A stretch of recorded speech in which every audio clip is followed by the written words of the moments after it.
Friends नमस्कार। चलिए अभी हम लोग जीवाणु से संबंधित जो भी फैक्ट्स हैं that we are going to consider which is very very important.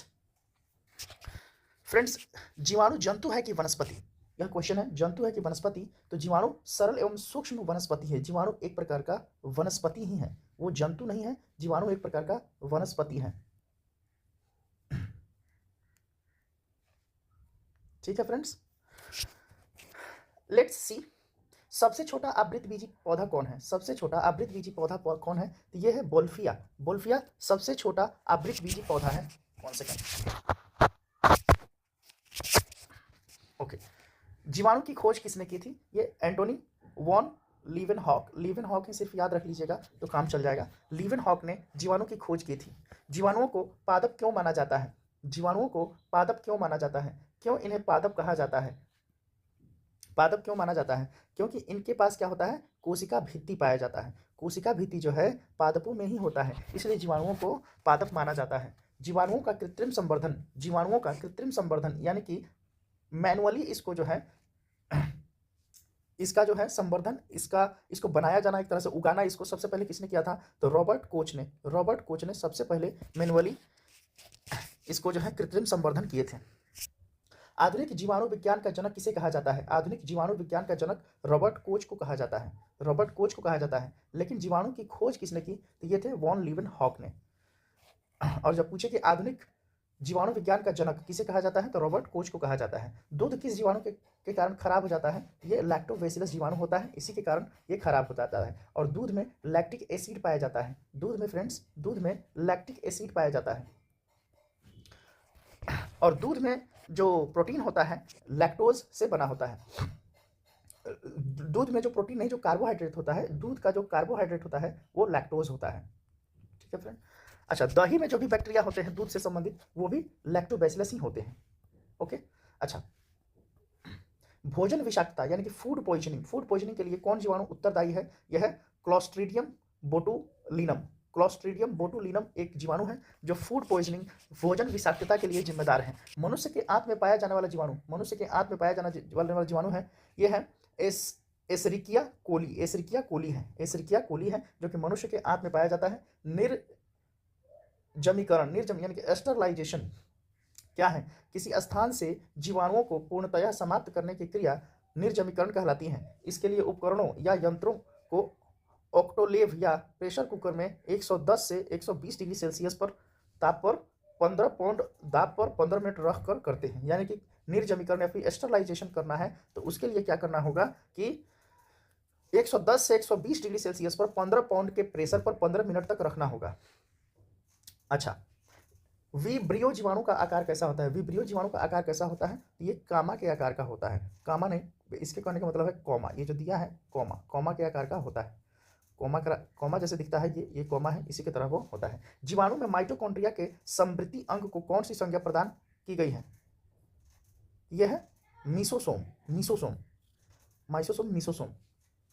अच्छा, प्लाज्मिड क्या होता है? प्लाज्मिड क्या होता है? तो जीवाणु में केंद्रीय गुणसूत्र के अतिरिक्त अनुवांशिक पदार्थ, केंद्रीय गुणसूत्र के अतिरिक्त जो अनुवांशिक पदार्थ होते हैं उसको प्लाज्मिड बोला जाता है, प्लाज्मिड कहा जाता है। नाइट्रिक कारक जीवाणु, नाइट्रिक कारक जीवाणु मतलब कि नाइट्रीफाइन बैक्टीरिया किसको किस में बदल देता है? ये अमोनिया को नाइट्रेट में बदल देता है। वायुमंडलीय नाइट्रोजन को मृदा में स्थिर करने वाले असहजीवी जीवाणु कौन से हैं? वायुमंडलीय नाइट्रोजन को मृदा में स्थिर करने वाले असहजीवी जीवाणु कौन से हैं? तो यह है एजोबैक्टर एवं क्लॉस्ट्रीडियम जीवाणु। एजोबैक्टर एवं क्लॉस्ट्रीडियम जीवाणु है जो वायुमंडलीय नाइट्रोजन को मृदा में स्थिर करने का काम करते हैं। सहजीवी नाइट्रोजन स्थिरीकरण करने वाले जीवाणु लेग्यूमिनेसी कुल की जड़ों में किस लाल वर्ण का निर्माण करते हैं? तो ये लेग हीमोग्लोबिन का निर्माण करते हैं। स्ट्रेप्टोमाइसिन की खोज किसने किया था? तो ये वॉक्समैन ने 1944 में किया था। इसके लिए इनको नोबेल पुरस्कार से सम्मानित किया गया था। स्ट्रेप्टोकाइनेस का उपयोग क्या है? यह रुधिर वाहिनियों से बना रक्त है।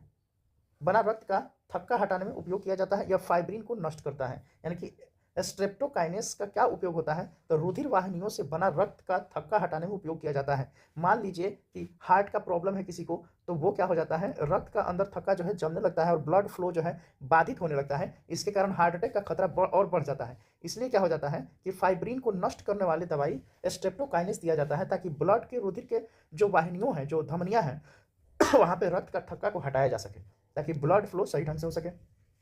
वलित चाहे रिंग्ड डीएनए पाया जाता है, कहाँ पे पाया जाता है? तो ये जीवाणुओं में पाया जाता है। रिंग्ड डीएनए जीवाणुओं में पाया जाता है। अच्छा, मतलब इसका जो जो डीएनए होता है वो गोल आकार का ऐसे होता है। ठीक है फ्रेंड्स, थोड़ा सा और इधर बचा हुआ है, देख लेते हैं।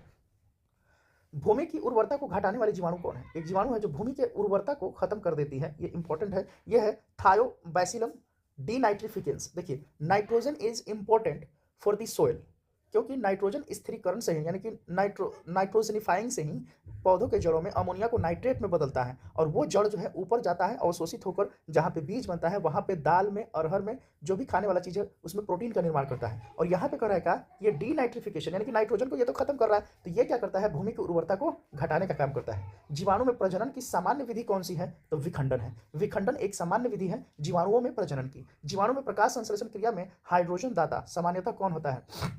जीवाणु में प्रकाश संश्लेषण क्रिया में हाइड्रोजन दाता सामान्यतः कौन होता है? तो ये हाइड्रोजन सल्फाइड होता है। जीवाणुओं के संबंध में प्रतिरोधी मत, जीवाणुओं के संबंध में प्रतिरोधी मत, एंटीसेप्टिक थियरी सर्वप्रथम किसने प्रस्तुत किया था? तो जोसेफ लिस्टर ने। जीवाणुओं के संबंध में प्रतिरोधी मत, एंटीसेप्टिक थियरी सर्वप्रथम किसने प्रस्तुत किया था? तो वो थे जोसेफ लिस्टर ने।